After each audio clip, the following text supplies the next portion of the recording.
porque todo camino exitoso tiene una historia detrás. Acompaña a Alejandro Vela y conócela. Esto es La Trayectoria. Bienvenidos.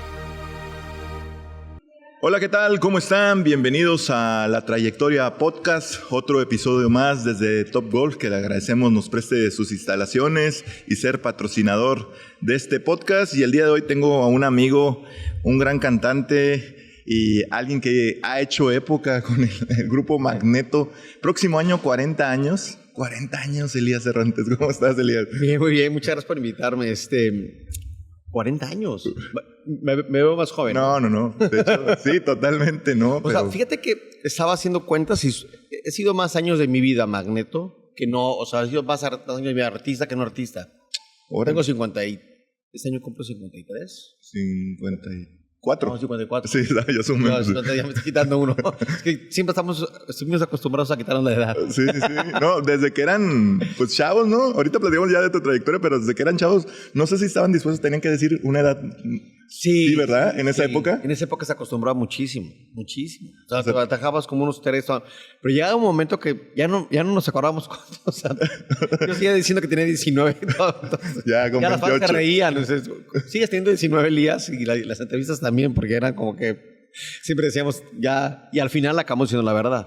O sea, al final decimos, tengo tantos años como ahorita, ¿no? Pero al principio sí, cuando Magneto estaba en su mejor momento, nos quitábamos como 3 años cada quien para abajo. Pero luego, ¿cómo te acordabas? O sea, dije que tenía 19 y en un año tengo que decir que tengo 20. Es lo que me pasaba. Entonces, como no había internet, entonces la información que se mandaba llegaba por fax. En esa época no había internet. Sí, totalmente. O sea, es otra historia completamente diferente a la que hoy en día vivimos. No había acceso, la única manera que la gente tenía acceso a los artistas era a través de los canales de televisión. Así es. Y la radio. Y la prensa, ¿no? Y el periódico algo, ¿no? Sí, la prensa, el diario y las revistas tenían muchísimo peso. Las revistas físicas pesaban muchísimo. O sea, realmente tener portadas en diferentes países, aparecían las portadas de las revistas Teen, no sé qué, ese tipo de revistas para jovencitas, era la onda. Que en aquella época era la revista Eres, ¿no? En México. México, la revista Eres era hasta premios tenían la revista, esta famosa. Oye, bueno, vamos a empezar con tu trayectoria. 18 de noviembre del 6-8. Del 6-8. Como siempre les pregunto a todos los invitados, pero para iniciar, ¿cómo era la infancia de Elías antes de Magneto? Te voy a decir, mi papá trabajaba en la radio en México. Ok. Era director artístico de una de las radios más importantes en la Ciudad de México, se llama Radio Variedades. Nada más había AM, no había FM. No existía el FM. FM no había más que puro AM. Y estaba Radio 1000, o sea, eran como las más populares, había como 3 populares. Radio Éxitos, pero la que me andaba en el pop, por así llamarlo así, o de la música en español, era Variedades. Y mi papá era el director de la radio. Entonces crecí en un mundo lleno de música, lleno de artistas. O sea, yo bajaba de mi casa para irme a la escuela y había una bohemia en mi casa. Y ahí estaba José José, o estaba Emanuel, o estaba Gloria Mayo, o sea, todos pasaban por mi casa. Okay. Porque mi papá tenía un don particular que tenía muy buen oído. Entonces llegaban los artistas. ¿Los promotores? Los promotores o las disqueras o los mismos artistas con los sencillos. Aquí está el disco. Y papá volteaba el sencillo, porque antes eran sencillos. Sí. De vinil, lo volteaba y decía, no, está mejor este. No te equivoques, está mejor el lado B. Es más, tráeme el disco. ¿Tienes el disco completo? Tráemelo. Yo te voy a decir cuál es la buena y a cuál le voy a meter. Entonces, ya los promotores se basaban en base a lo que papá decía. O sea, tu papá escogía sencillos. Sí, literalmente. O sea, y te puedo hablar de canciones, o sea, íconos de la vida, de la historia de Julio Iglesias, Juan Gabriel, José José. Y tenía muy buena relación papá con todos ellos. Entonces, y le hacían la barba a todas las disqueras y todo el mundo le hacía la barba a mi papá. Entonces crecí en este mundo de fantasía porque teníamos mucho acceso a todos los artistas, a todos. Me acuerdo que Cepillín fue a mi casa un día, mi cumpleaños. Mi mamá me dice en la mañana, oye, escoge a varios amiguitos de tu escuela, piles que avisen en sus casas porque mañana que es tu cumpleaños vamos a hacer una fiesta aquí en la casa. Ok, mamá. Yo voy a pasar por ustedes. Pasó mi mamá. Y llegamos a la casa y estaba Cepillín, adentro de la sala de mi casa. O sea, ese era el poder de mi papá, ¿no? Y de repente llegábamos a comer de la escuela y entramos y Lucía Méndez sentada en el comedor de mi casa. Hola, ¿cómo están, chicos? O sea, te tocó ver a todos los artistas. A todos. O sea, los que cantan, o sea, Carlos Reynoso cuando sacó el tema de la canción del equipo América. Se cantó una canción. Pues tengo algo de recuerdo, creo. Bueno, Carlos Reynoso, el ahora director técnico, exjugador de fútbol, se atrevió a cantar una canción de la América. Entonces fue con mi papá y mi papá lo ayudó para que la canción tuviera sonar a la radio. Entonces, fue una época muy, muy padre. Pero pues al mismo tiempo, pues, una época, una infancia de mucha carencia también porque mi papá no estaba en la casa. O sea, finalmente no estaba porque todo el tiempo estaba en la radio y en las noches lo invitaban a los centros nocturnos a ver los shows en los centros nocturnos. O sea, siempre entonces o lo invitaban a cenar o lo invitaban a ver a casa de no sé quién, a casa, o sea, nunca estaba. Entonces era como que no lo veía mi papá más que los fines de semana. Hasta que un día, a mí me encantaba ir a la radio y me metía a las cabinas y yo ponía los plays en los cartuchos que antes para poner, hoy en día es todo digital. Sí. Y antes todos los comerciales los grababa primero un locutor en una cabina aparte y claro, eran unos cartuchos de tamaño y los tenían que ir proponiendo el programador y me acuerdo que yo me encantaba llegar y poner el play. Las canciones las ponían en los discos, o sea, vamos a escuchar a José José con Mi Almohada. Entonces veías al DJ así con el de ese, pum, para ponerle justo la canción, ¿no? O sea, como que soltaba la de estas, o sea, era el disco sonando. Podría pasar que brincara la aguja y así, entonces la fidelidad era como muy extrema. Y en eso, de repente me metí en un programa de radio infantil y yo era un personaje que me llamaba Spin. Spin. Spin, se llamaban los extraterrestres. Eso no está en Wikipedia. No está, eso es nuevo. Yo no me acordaba de eso. Ahorita me acabo de acordar porque me hablé de la radio y me encantaba porque éramos un grupo de extraterrestres, pero que veníamos a salvar los problemas de la Tierra. Órale. Entonces, pues pasábamos horas encerrados en la cabina todo un día para grabar 2 capítulos porque éramos 6 personajes. Me acuerdo. Había uno que hacía la voz como de 3 personajes, que era el genio, ¿no? Era como una historia como medio burbujas. Como el profesor Jaime Melovsky, y este era el profesor que era en la cabeza, pero había un robot también, y no sé, estaba muy chistoso. Y hacía la radio esta. Y un día, entre comidas y toda esta historia, que es a donde voy a llegar, y es como inicio de Magneto, a mis 13 años, de pronto... vamos a casa de un cantautor argentino, Ricardo Cherato. Nos invitó a un asado. Muy diferente. Sí, los argentinos aquí también. A los asados, ¿no? Es muy diferente. Los cortos muy diferentes. Entonces, vamos ahí. Llegamos a la casa de este hombre y estaban las hermanas Gil. Que para que el contexto, una de las hermanas Gil es mamá de Fey. Es mamá de Fey, sí. Entonces entramos y llego yo a esta casa y ahí estaba un cuate que se llama Aníbal Pastor, que en esa época era productor de discos, argentino también. Entonces me dijo, oye, tienes buena pinta, tienes pinta como de chamo de grupo, o sea, tienes buena pinta. ¿No te gustaría entrar a un grupo? ¿Sí? Bueno, acompáñame a un ensayo. Estamos armando ahorita un grupo, entonces llego a una oficina, que era la oficina en esa época, de Nora Morales y de Toño Brumen, y ahí en ese momento conocí a otros chavitos que también estaban audicionando y ahí nos fuimos esa tarde al cine a ver la película de Menudo Ven a Volar. Nos llevaron como para que viéramos el fenómeno que era Menudo y ya estaba, de pronto ya estaba en el grupo. O sea, sí audicioné, pero sí era un poco una conveniencia de que yo estuviera dentro del grupo porque eso garantizaba las tocadas del grupo en la radio de papá, ¿no? Bueno, en la radio que papá manejaba porque papá no era el dueño. ¿Y tú llegas ahí a ese grupo y ya estaban los otros 4? No, éramos 6 al principio. O sea, había como 8 o 10, pero me acuerdo que de repente, cuando fuimos el día que fuimos al cine, que por el primer día que llegué yo, fuimos 6. 6, y de los cuales luego uno se salió, nos salieron 2 y luego entró otro más y al final la configuración fue al final 5. Antes de seguir avanzando te iba a preguntar, ¿hermanos, hermanas? Tengo 3 hermanas.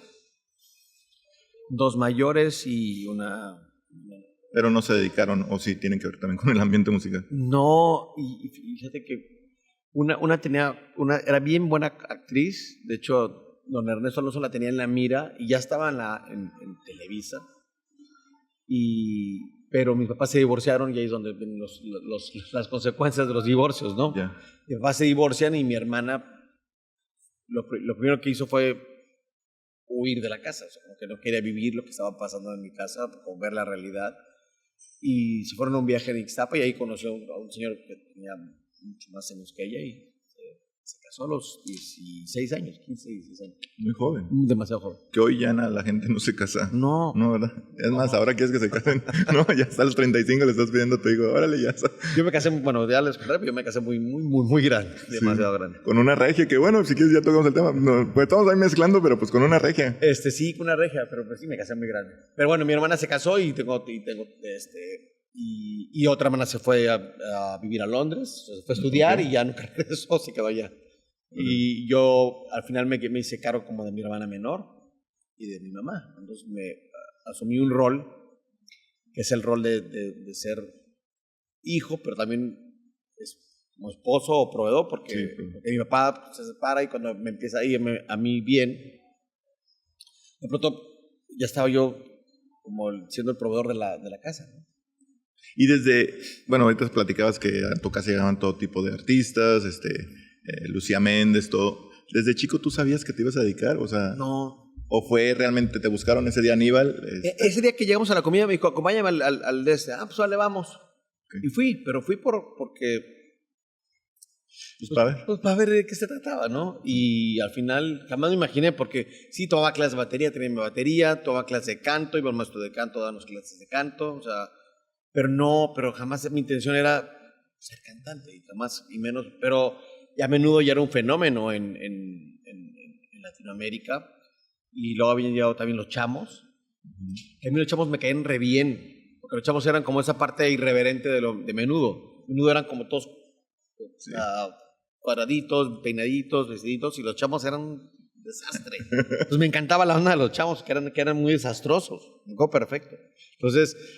Ese rollo me gustaba y dije, está padre, pero cuando me dijeron, oye, pues ven para hacer un grupo mexicano, porque no había un grupo mexicano en ese momento. Existían estaban los chicos de Puerto Rico también, y no me acuerdo quién más estaba. Y ya, nos formaron y ya, de repente apareció Magneto y el primer disco lo hizo Aníbal Pastor con... Ya se me olvidó el nombre del productor. 1983, inicia Magneto. ¿Te acuerdas el line-up? ¿Quiénes eran los...? Era Alan. Pero no Alan. No Alan, era otro Alan. Otro Alan. Era Pepe, Juan, Javier y yo. O sea, Mauri y Alex yo los hubiera tenido que iniciar. No, Mauri entró al siguiente disco. El primer disco fue el disco de... Nos atrevimos a hacer un cover de Beat It, de Michael Jackson, en español, que se llama Déjalo que gire. Okay. Se llamaba Beat It, Déjalo que gire. Entonces, hicimos un cover de Beat It. Más, creo que es el único cover que han hecho de Michael Jackson. Okay. O sea, creo nunca he escuchado que alguien haya hecho un cover. Y ese fue nuestro primer sencillo, que no pasó absolutamente nada. Y estábamos en Discos Melody.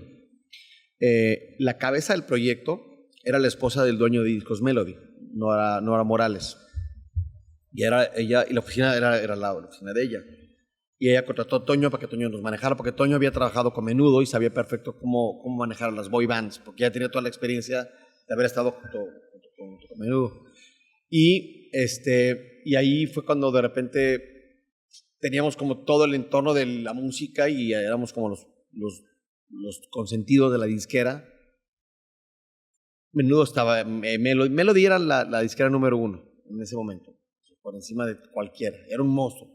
Okay. Después se convirtió en Fonovisa, pero Melody tenía a todos. A quien me digas, Melody tenía todos los derechos de esa canción. Y al final, después vino el temblor del 86. ¿El 86, sí? Y se cayó el edificio donde estaba Discos Melody, por completo, en las cosas de Belén. Y en ese momento nos dieron esa carta de retiro. Entonces nos quedamos en disquera. Entonces, Ignacio Morales, que era el dueño de la compañía, la vende a Televisa y él forma un sello más pequeño que se llamaba IM Discos. Ignacio Morales, discos, y estaba su esposa a la cabeza él estaba también él como, y pues su esposa seguía ahí. Entonces IM nos adopta y hacemos el disco de Suena Tremendo, que salió en el 86, justamente. Suena Tremendo, que fue el primer hit, ¿no? Que abrió ya más el camino a conocer a Sí, Magneto. con Suena Tremendo, fíjate que ahorita me estoy acordando, venimos aquí a Monterrey. Yo te voy a decir a dónde, al Mall del Valle, ¿no? No. Yo me acuerdo de verlos en el Mall del Valle. Que nadie se presentaba en el Mall del Valle. Pero... Y nada más nosotros. Sí. No, habíamos venido antes. La primera vez que venimos a Monterrey, venimos en... ¿Qué fue para el disco de Tremendo? Nos quedamos en el Hotel Antares, ¿puede ser? Sí, el Antares. Enfrente de la terminal de... En el centro. En el centro, enfrente de la terminal de autobús. Creo que sí es Antares. O no sé, un hotel... Sí. O Fastos, o algo así. Ya, la verdad no recuerdo ese. Bueno, un hotel viejísimo. Ok. Llegamos ahí y fíjate cómo nos venimos. Nos venimos en Volkswagen, el promotor, Ajá. y uno delante y dos atrás, desde México. Y otros dos se vinieron en camión en autobús de línea, ¿no? ¿Ya venía Mauri y Alex? Ahí ya venía Mauri Alex. Ok. Que fue para el disco. No, Alex todavía no entraba. Alex entró... No. Nada más vino Mauri en ese vino Mauri. Había otros integrantes. Alex entró para el disco de Todo Está Muy Bien, que fue el siguiente disco de Tremendo. Ok. Y fue cuando entró Alex.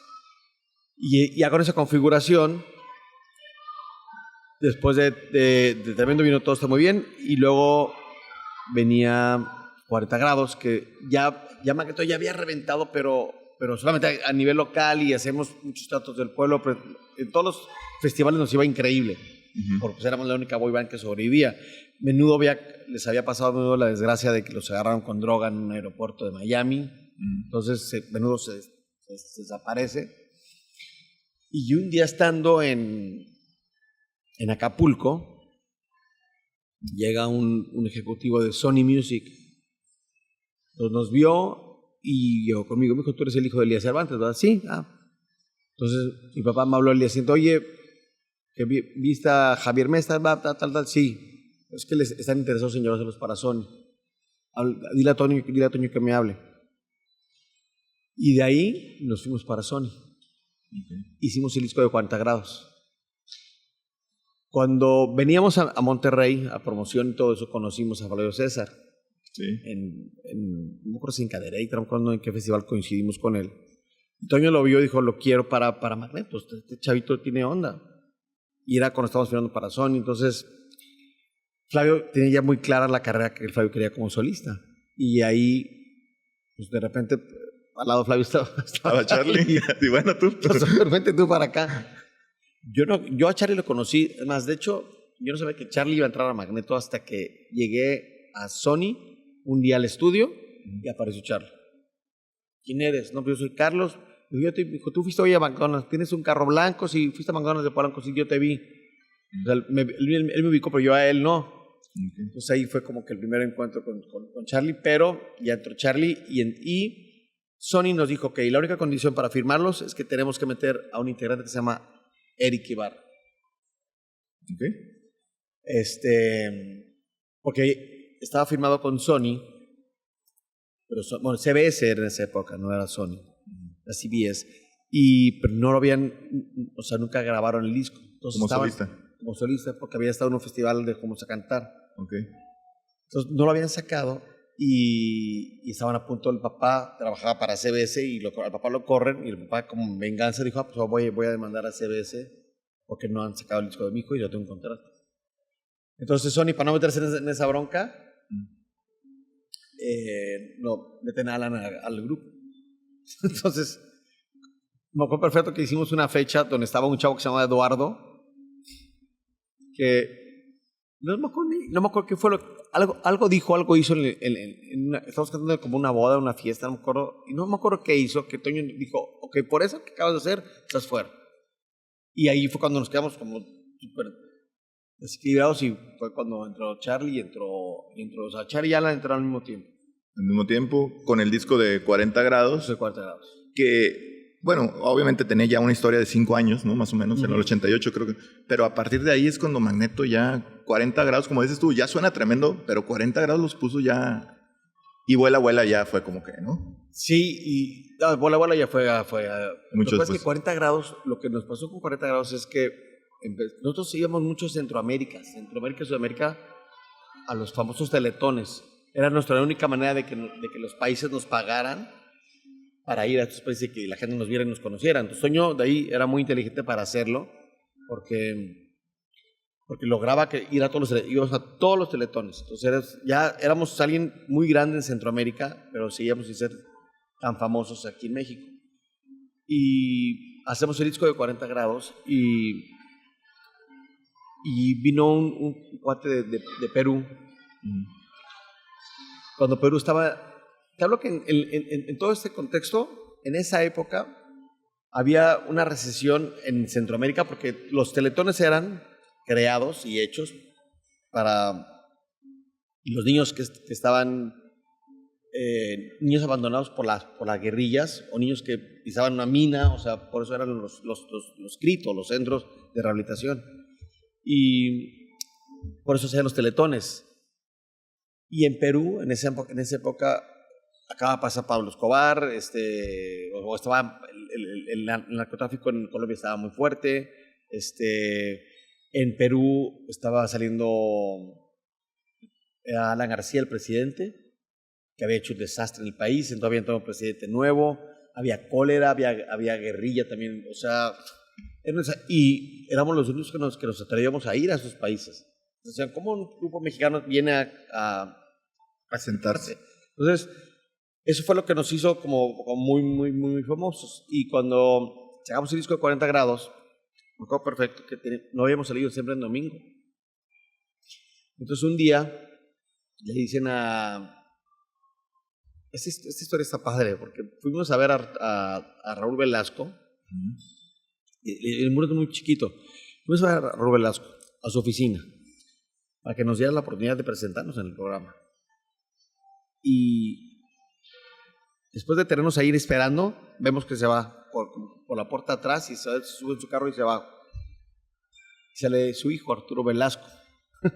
Después junto con él hice lo de Magneto y Mercurio, pero bueno, sale el hijo y nos dice, ¿saben qué? Mi papá se tuvo que ir, pero no es el momento de que para ustedes, cuando ya sean grandes, entonces se puedan presentar aquí en el programa.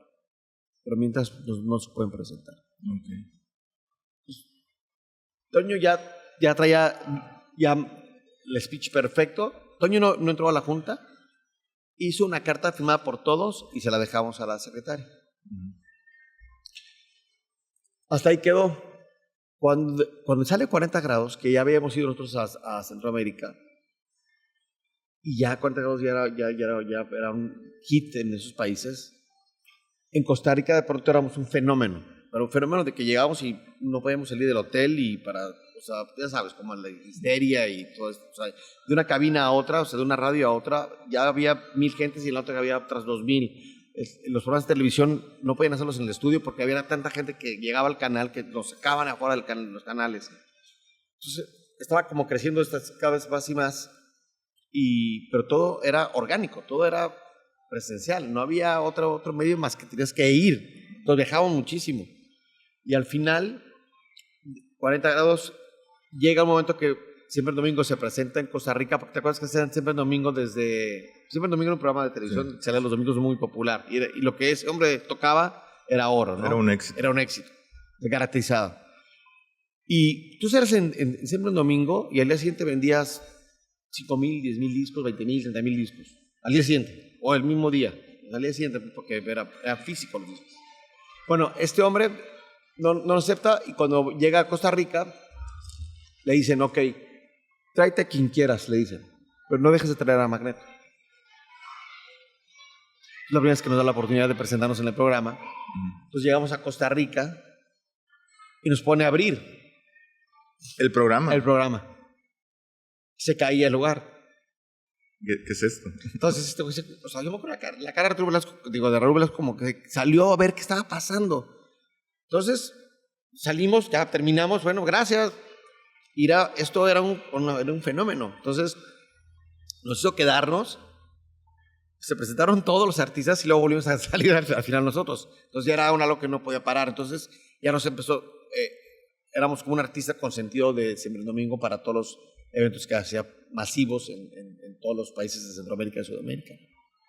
Y es que el impacto, Elías, de Magneto, o sea, como dices, en Costa Rica, en Chile, creo que también, ¿no? Eran muy fuertes en Chile. O sea, somos el único grupo mexicano. Creo que tenemos la Gaviota de Plata, que es el premio máximo que te entrega el Festival Viña del Mar. Chile, Argentina, Venezuela, Colombia. Pero te digo que en estos momentos Centroamérica y Sudamérica eran países que estaban muy golpeados Sí, batallando. por muchas cosas. Chile también venía de una represión militar terrible, o sea, y los únicos que se atrevieron, Argentina estaba pues, muy pobre, no había dinero en Argentina.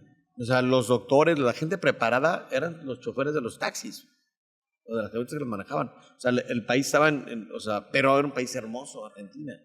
Y nosotros llegamos a Argentina y un canal de televisión, siempre nos anclábamos con un programa, con un canal de televisión, siempre en cada país, que era el programa siempre más fuerte.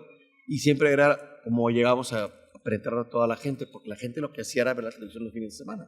Entonces en Argentina había un programa de Marcelo Tinelli muy fuerte, en Colombia un programa muy fuerte, en Venezuela había un programa así, en cada país había programas diferentes que eran muy, muy fuertes los fines de semana. República Dominicana, El Salvador, Costa Rica, Panamá nos costó muchísimo trabajo. Así llegaron. Llegamos a Panamá y veníamos ya de haber hecho Guatemala, de haber hecho no me acuerdo qué ciudad, y luego pisamos Panamá. Entonces ya nos veníamos como que súper crecidos de que no, pues, va a ir increíble.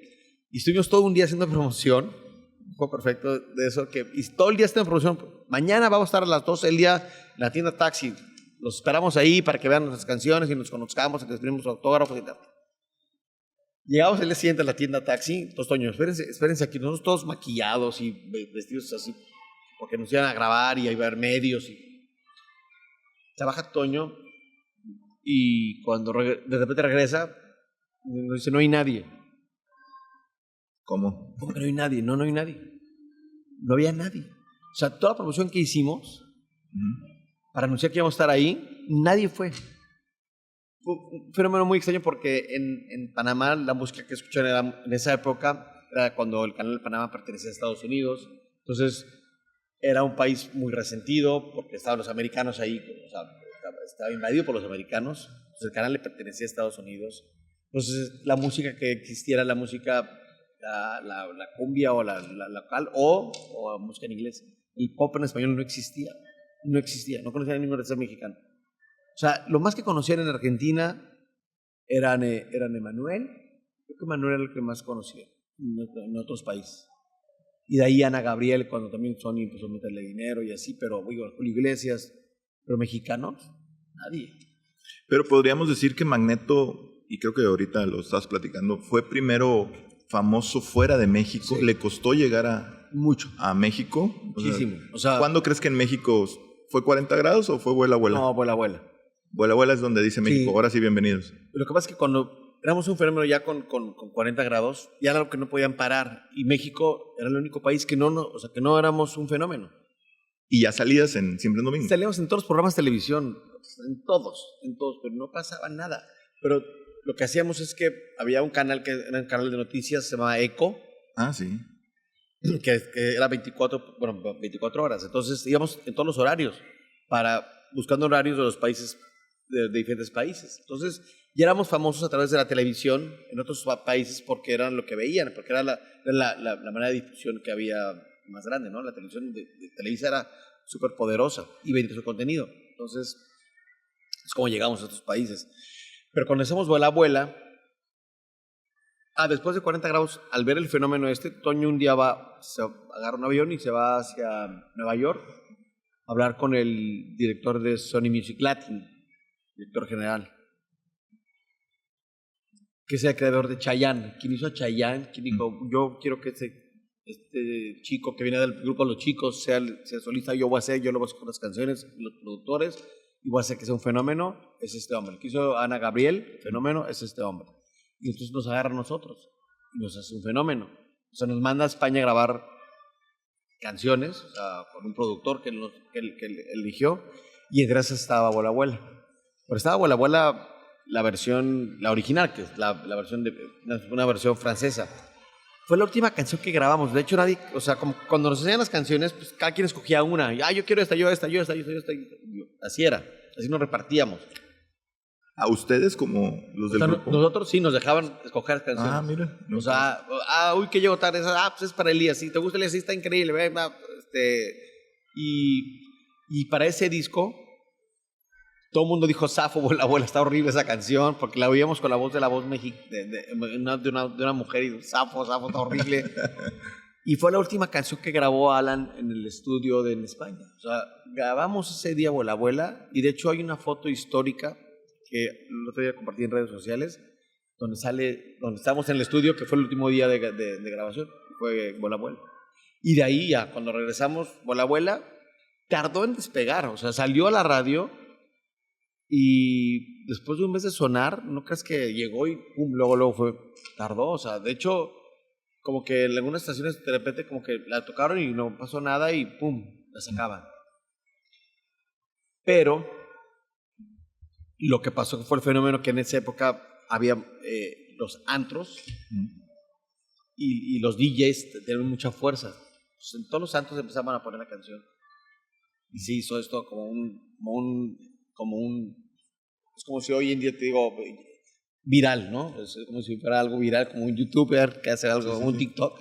Eso pasó. O sea, los DJs se agarraban porque tenía un sonido tan original. La música era, tú lo escuchas hoy y el sonido sigue siendo el mismo de hace del 92, 93. Y suena súper actual.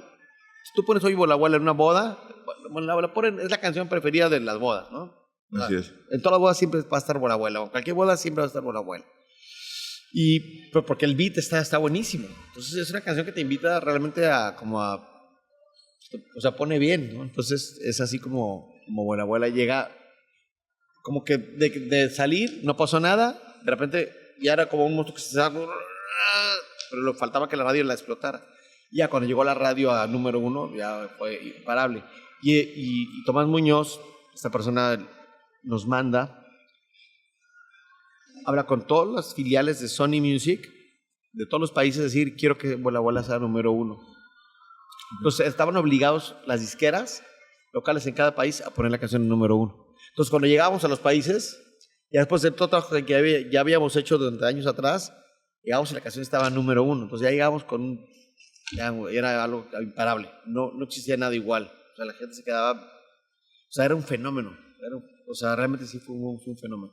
¿Y cómo vivir con esa fama? Ahorita dices, llegabas a un país y 2,000 personas, 3,000 y fue creciendo, aeropuertos no te dejan bajar. O sea, ¿cómo vivir con eso? O sea, pues sabes que estábamos muy chavos, entonces como que también nos costó tanto trabajo. O sea, cuando veníamos de promoción aquí a Monterrey, la primera temporada tremendo y todo está muy bien y eso, no muy seguido a Monterrey de promoción, pero veníamos en camper, o sea, no crees que veníamos en avión. Primera clase. No, nada. Veníamos agarramos unos campers los campers que son de filmación, que una sala se hace cama y atrás hay un dormitorio. Esos campers de filmación de películas, en ese viajábamos, en un camper. O en combis, en esa época había combis, no había carros más rápidos. Lo más rápido que había era, o sea, los carros, no había Suburbans, no había ese tipo de camionetas, no existían. Los carros más rápidos no había, y donde cabíamos eran unas combis o este camión enorme que viajábamos. Pero llega el momento de Abuela Abuela, de la fama, que ya no podías viajar, o sea, tenías ya no, ahí sí, teníamos mucha íbamos en primera clase, no por payasos, porque era la única manera de que nos podían tener controlados, ¿sabes? Okay. Como que y era nuestro único espacio para dormir y descansar. Que como sucede el fenómeno, se expande por toda América Latina y España. Entonces, era mucho viajar, además de trabajo de conciertos, la gira, seguíamos trabajando en promoción, entonces, porque venía el siguiente sencillo, entonces tenías que ir a los países a promocionar el siguiente sencillo. Okay. Y ahí vino Para Siempre, y entonces, el ir a cada país, entonces, un día cantabas, ibas a un programa de televisión porque te demandaba la televisión. oye, quiero Magneto. Entonces, ok, vamos, pero espérame, porque tengo un show en Tulancingo, Hidalgo, tengo un palenque y a las 7 de la mañana agarramos el avión y hacemos el festival. O vamos al programa de televisión. Y así fue como... La única manera de hacer que eso funcionara era físicamente ir a todos los países. Entonces, por eso es que pedíamos siempre primeras clases, porque era la única manera de que podíamos dormir y descansar. Que llegabas al hotel, llegabas y a chambear, no es como que llegabas a dar la vuelta y voy de aquí a la Tirantaba a visitar, no, era llegar a trabajar. No había otra, o sea, yo no conocí otra historia de mi vida siendo Magneto más que trabajando. O sea, era un trabajo. Y todos decidimos dejar a un lado la escuela para dedicarnos 100% a ser Magnetos. Entonces, era un trabajo. Y así lo veíamos como una disciplina y con un trabajo y como tienes que atender a la gente. No puedo decir que nunca, eso sí, nunca. Sí, yo me acuerdo, una vez Chayanne me dijo en un festival de radio, dijo, te voy a dar un consejo, nunca dejes de dar un autógrafo o nunca dejes de tomarte una foto con él. O sea, aunque te regañe tu manager, tú volteate y eso te va a llevar muy lejos. Eso me quedó a mí muy grave. Entonces siempre yo era de los que se quedaba y como que para la foto y el autógrafo y aunque no me pelaban tanto, porque yo no era el más galán de todos, pero siempre hacía eso y hacía como una conexión con los medios o con las fans o con la gente realmente, con el pueblo. Y al final, hoy en día me sigue sucediendo. O sea, después de 40 años ya van a ser el próximo año, y me pasa que sigo llegando a lugares y nuevas generaciones o meseros o gente grande me ubican perfecto, como que la gente que me saluda, que hey Elías, ¿qué onda? ¿Cómo estás? Yo te conocí o yo te vi o no sé qué, me pasa muy seguido. Gente obviamente de generaciones mucho más arriba que yo o de mi generación, porque crecieron conmigo, pero pues, mi cara es muy, o sea, es como, o sea, me ven y dicen, yo te conozco de algo, ¿dónde estudiaste? O sea, es como que me preguntan como que, sí. O sea, si no me ubican de Magneto, pero aunque no sepan que, o no se acuerdan, pero mi cara siempre es como que, yo te conozco de algo. Tú ¿con quién estás casado? O sea, siempre como que me tratan de hacer conexiones. Tratan de buscar una conexión. Y al final pues, acabo diciendo, no, pues que soy Magneto. Claro. Elías. Oye, y siente, bueno, desde muy chico estás con Magneto. ¿No sientes que te faltó vivir más juventud? O sea, no con la artisteada, por decirlo de una forma. O sea, que faltó vivir a lo mejor la fiesta, los 15 años o así estás bien, por decirlo de una forma. Yo creo que sí nos saltamos muchas cosas. O sea, tuvimos que madurar muy rápido y tuvimos que trabajar muy rápido, o sea, muy jóvenes. Ya era un trabajo. Pero eso dije, dejamos la escuela y dejamos de vivir lo que vive un niño normal. Y ya, o sea, cuando mis amigos seguían estudiando, yo ya tenía un carro pagado por mí. ¿Sabes? O sea, no es como que me lo pagó mi papá, no, yo me lo compré. Salíamos de antro y las cuentas las pagaba yo, mis amigos traían la tarjeta del papá o sea, ¿sabes? Como que sí yo era el más reventado, pero tampoco teníamos mucho tiempo para reventar. Reventaba cuando llegaba a México, que era como el lugar que me sentía como seguro. Pero de ahí, no, o sea, ir a otro país y salir a reventar, jamás. O sea, estaba súper prohibido. Pero con México éramos libres de nuestro propio tiempo. Pero llegábamos a casa y o sea, tampoco teníamos mucho tiempo de ocio, por llamarlo de alguna manera. Cuando reventó la abuela, yo no me acuerdo que en mi casa haber estado más del 92 hasta el 96. No me acuerdo que en un periodo haber estado más de 2 semanas en mi casa sin salir de viaje. O sea, porque era la promoción y un disco nuevo y ahora fotos y siempre, cada día, o sea, tenemos los calendarios y el calendario famoso era un calendario de papel donde obviamente todavía no existía esto, se empezaban los teléfonos celulares, pero no existía esto. Entonces, tenemos un calendario que íbamos a la oficina, tenemos que ir a fuerza a la oficina y te entregaban una copia del calendario. Cuando ves el calendario impreso, todos los días había algo. O programa de televisión, o entrevistas, o ensayos, o algo, o viaje, o fechas, y las fechas eran pagadas. Pero pues era una vida bastante fuera de la realidad. Acelerada, ¿no? Fuera de la realidad, porque lo que pasaba es que es como si llegaba aquí a este restaurante y pásale, Elías, ¿qué quieres tomar? ¿Qué tomas? Sí. No, la cuenta, no. Pagamos nosotros, somos los Magneto. Entonces, vivíamos una realidad que no era nuestra realidad, porque yo no sabía el precio de las cosas. A mí me decía que una Coca-Cola costaba 60 pesos, la pagaba. Pero no tenía noción de cuánto costaban las cosas, porque siempre nos pagaban las cosas, nos pagaban. O sea, íbamos pagados siempre por las disqueras, ¿no? Para empezar la promoción. Y luego los shows, pues había alguien que administraba el dinero y yo nunca sacaba mi dinero para pagar algo. Yo no tenía ni idea, hasta que lo que sí sabía que es lo que me costaba a mí el día a día en mi casa, porque tenía que ponerle, mi mamá me pedía el dinero semanalmente para el súper, para el carro, gasolina, el chofer, tal, o sea. Aparte me imagino que llegabas, no sé, a un restaurante y por cortesía, no por... Nunca nos cobraban. Es que, nunca nunca nos cobraban. Era como que, no, por favor, me dejas una foto aquí para ponerle, sí, claro. Ya, pues no cuentan nada. Ah, gracias. Hay una historia muy padre la historia la contamos.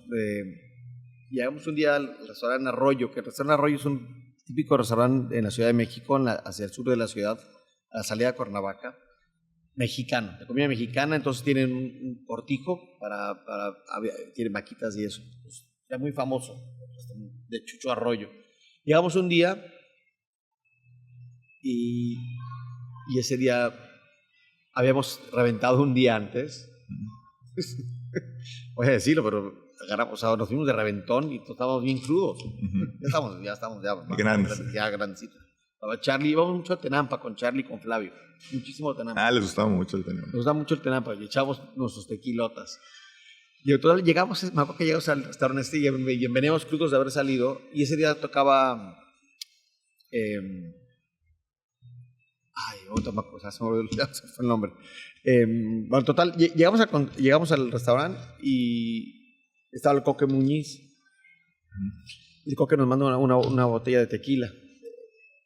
Saludos, netos. Y luego llega Chucho Arroyo, el dueño del restaurante, otra botella. Entonces fue botella tras botella, acabamos rebotando.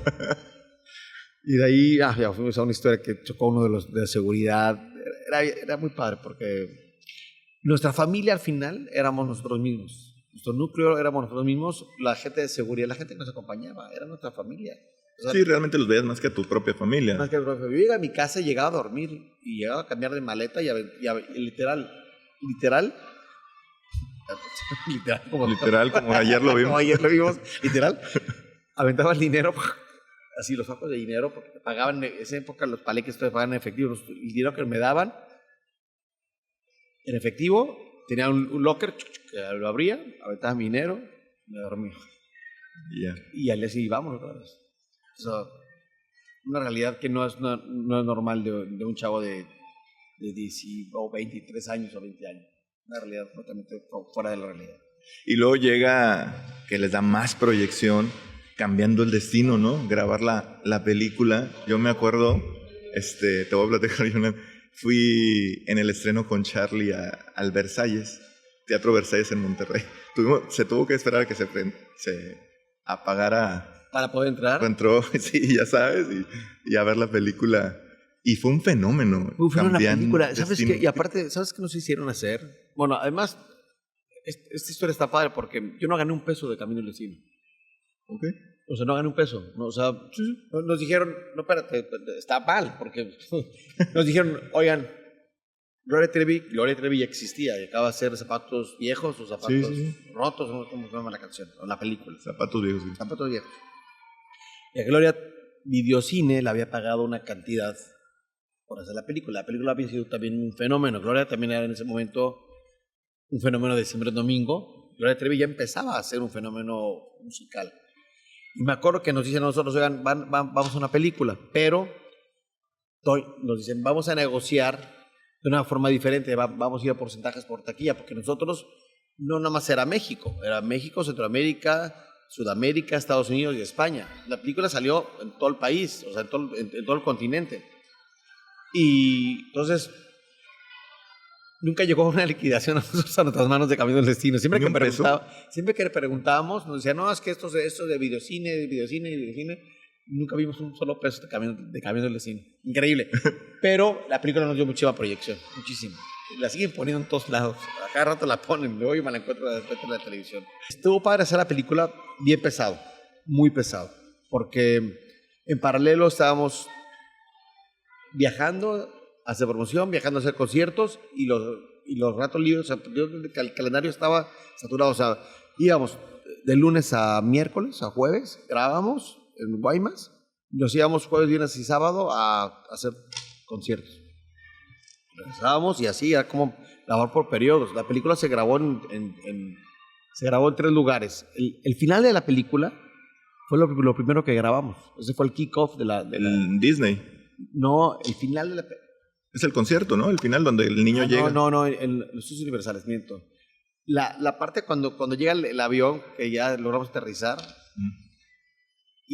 esa la grabamos en Toluca, que fue como kick-off de la filmación. Lo grabamos en Toluca, grabamos en la Ciudad de México, en el Auditorio Nacional, grabamos en el aeropuerto. Había una aerolínea que se llama Taesa, ya no existe. Y Guaymas, Xochimilco, todo lo del convento. Las escenas del convento son en Xochimilco, no son en Guaymas. Sí había un convento, bueno, había una estructura ahí en Guaymas, pero físicamente las cosas interiores del convento donde estaban las niñas estas, eso fue en Xochimilco.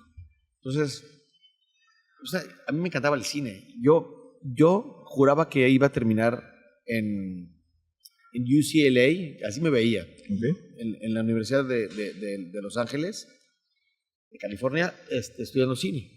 Yo quería estudiar cine. A mí me encantaba el cine, me apasionaba. Todos los videos siempre yo me involucraba para tratar de meterme. En la película siempre estaba yo atrás de Pancho Bojorquez, que era el director de fotografía. O sea, me fascinaba el mundo del cine. Y yo me veía estudiando cine y siendo productor de cine. Pero Magneto cambió mi destino. Entonces, pero te veías después de Magneto en el cine. Magneto. Pero Magneto no tenía fin, ¿no? Porque avanzaba. Avanzaba hasta que sucedió que la historia que todo el mundo sabe, primero la salida de Charlie, que fue como el primer golpe que nos sacudió a todos. Y posteriormente, después entra Tono, y en el momento que sacamos el disco de Siempre, con Tono, Mauri ya estaba de novio con Faye. Alan Sony le hace una propuesta a Alan de solista y Mauri empezó a fallar muchísimo y veníamos de promoción y Mauri aprovechaba para hablar de Faye, ¿sabes? Pues ya nos caía mal de que en lugar de hablar de Magneto hablaba de Faye. Y es verdad que muy pronto viene una chica nueva que tal. Entonces, eso vino un poco como de fracturar internamente. Entonces, antes de que se rompiera todo, decidimos terminar. Nosotros dijimos, ¿sabes qué? Hasta aquí. Nos peleamos con Toño, porque Toño, cuando vio venir esto, Toño hizo Mercurio y un día nos hizo una mala jugada con la revista Eres. Nos entrevista de Eres y nos dice, oigan, vamos a hacerle una edición especial por que se despiden.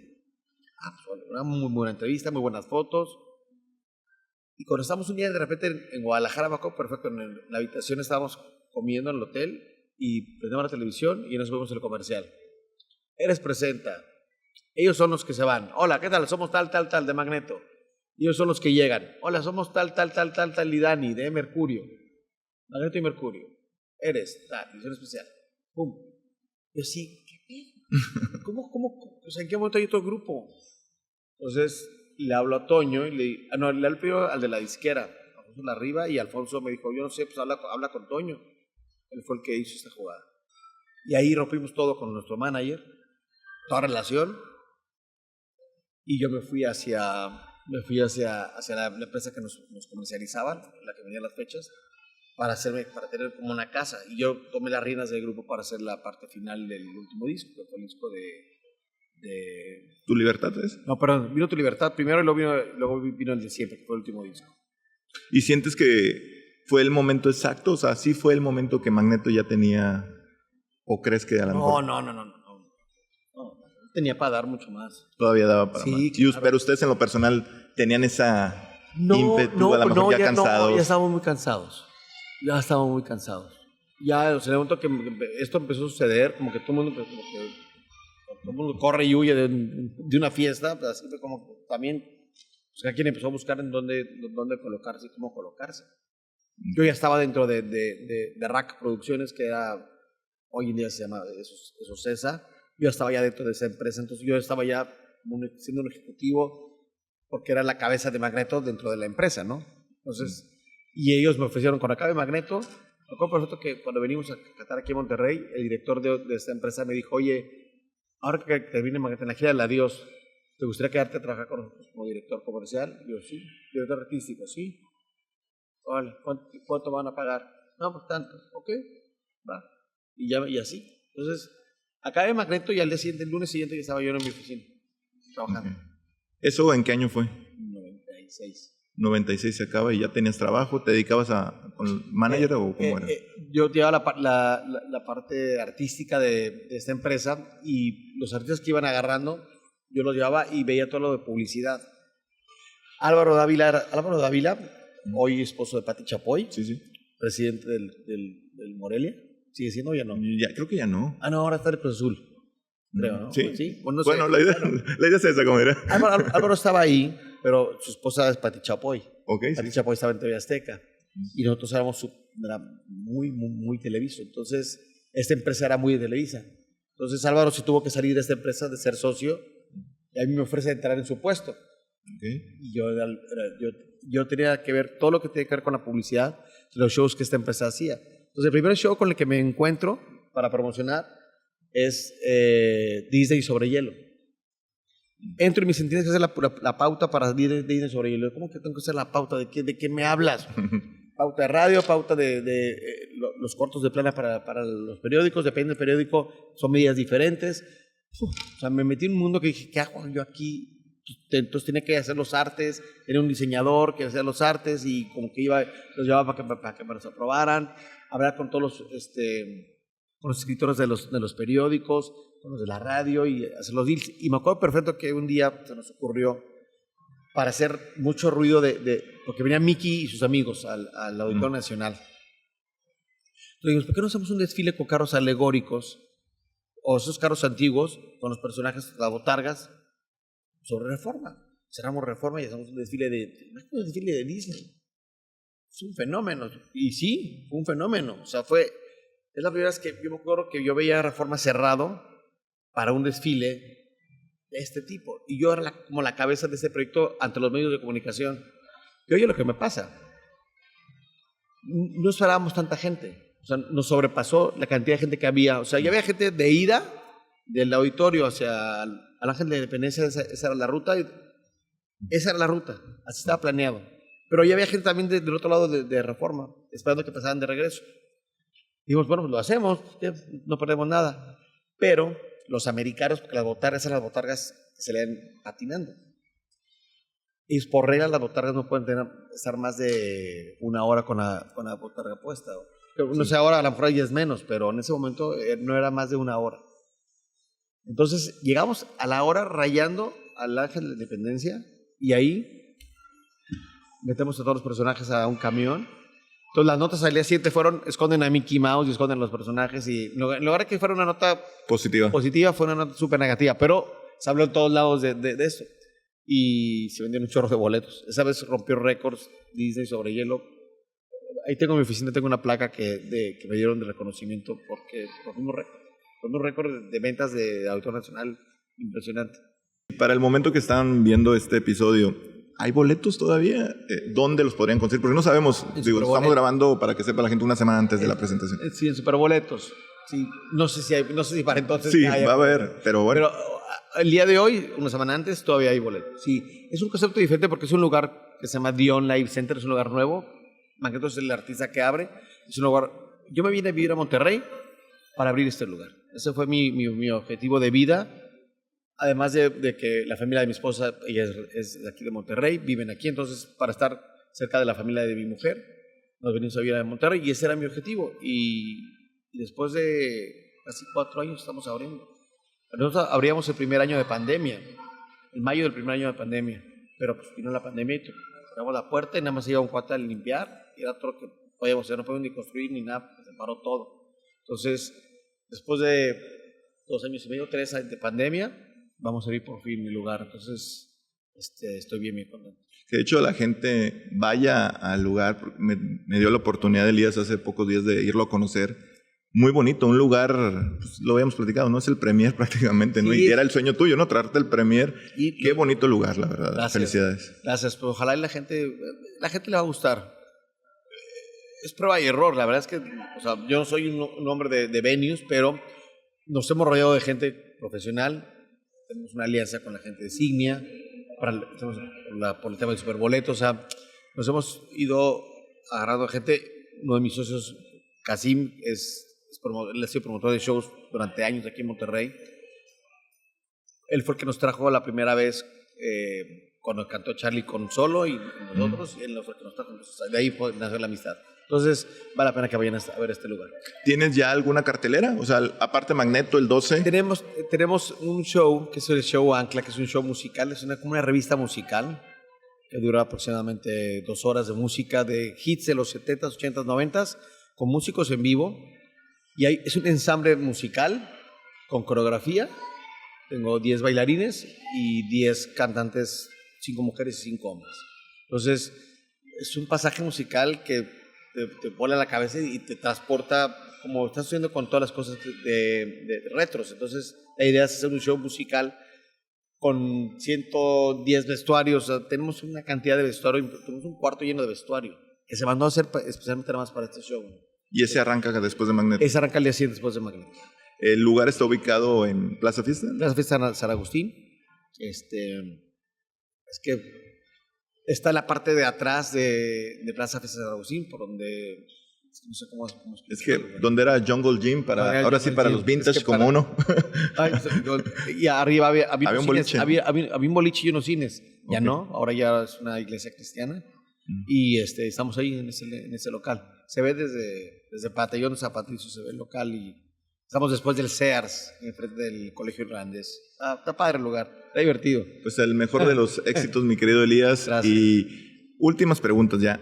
En retrospectiva, ¿volverías a hacer Magneto si volvieras a nacer? Sí, claro. Sí, y creo que si sería y sería el mismo. No cambiaría nada. Okay. O sea, sería el mismo personaje que soy. Porque soy un personaje dentro de Magneto, juego un rol de pues es el que hace las bromas, pero es que así soy, entonces jugaré el mismo rol. O sea, no tengo que fingir ser alguien que no soy en realidad, entonces jugaré el mismo rol. Es muy divertido. O sea, a pesar de perder esa lo que platicamos ahorita, esa juventud, esas fiestas con los amigos, esos 15 años, dices, me la vuelvo a rifar como Magneto. Me sigo siendo joven. Yo tengo 54 este año, sí. Lo digo, y me sigo hago mucho ejercicio, corro, sí. O sea, soy muy disciplinado.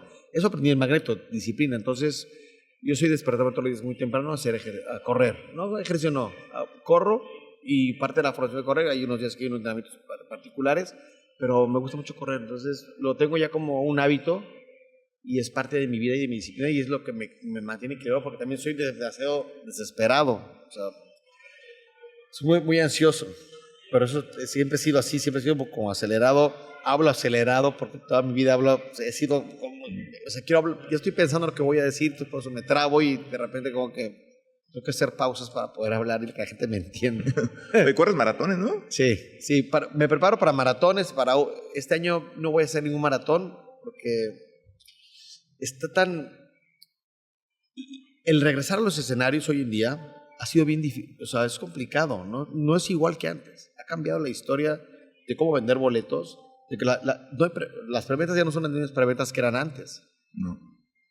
La gente está comprando y tú lo debes saber, muy pegado al evento. Entonces, los shows han ido cambiando conforme la pandemia nos ha ido llevando. El año pasado arrancamos 90s y supuestamente el año pasado, de noviembre a diciembre, íbamos a hacer 8 shows, nada más hicimos 3. Pero los demás se recorrieron. Entonces, se han ido recorriendo porque las ciudades se están recuperando también. Entonces, el calendario está como muy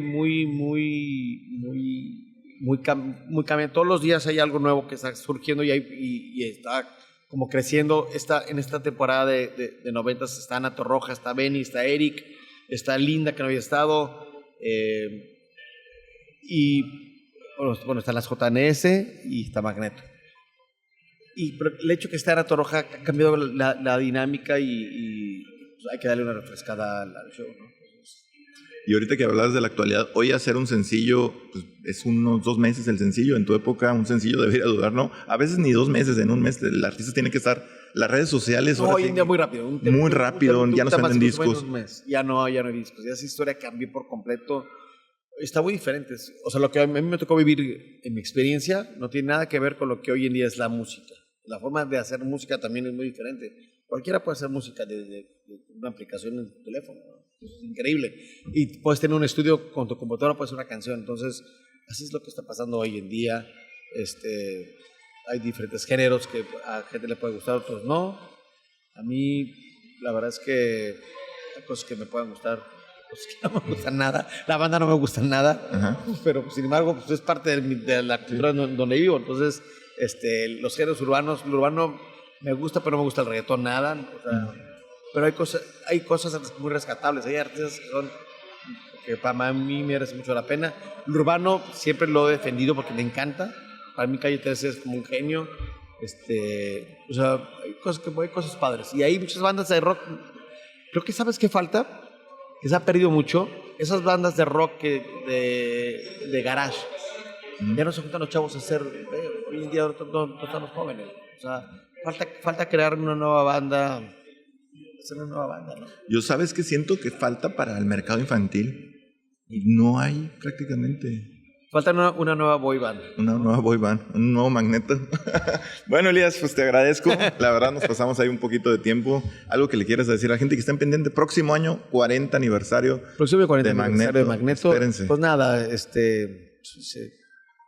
sigan, sean felices y sean auténticos y no dejen de perseguir sus sueños. Creo que es lo más importante, ¿no? Cuando tienes un objetivo y tienes claro y sabes lo que quieres. Yo soy muy terco, muy testarudo, pero siempre me pongo los objetivos y me pongo metas y hasta no lograrlas no estoy tranquilo. Entonces, la disciplina ante todo creo que es lo más importante y es lo que les puedo decir y decirle a la gente que gracias por aguantarnos tantos años. Gracias por darme la oportunidad de tener este espacio porque está caño que después de 40 años siga dando entrevistas. No, yo te agradezco. Yo solo, ¿no? Que te hablé y me dices, sí, a la primera, ¿no? Gracias, ¿eh? Esa sencillez porque en verdad es complicado. ¿Sabes qué pasa? Que no hay por qué decir que no.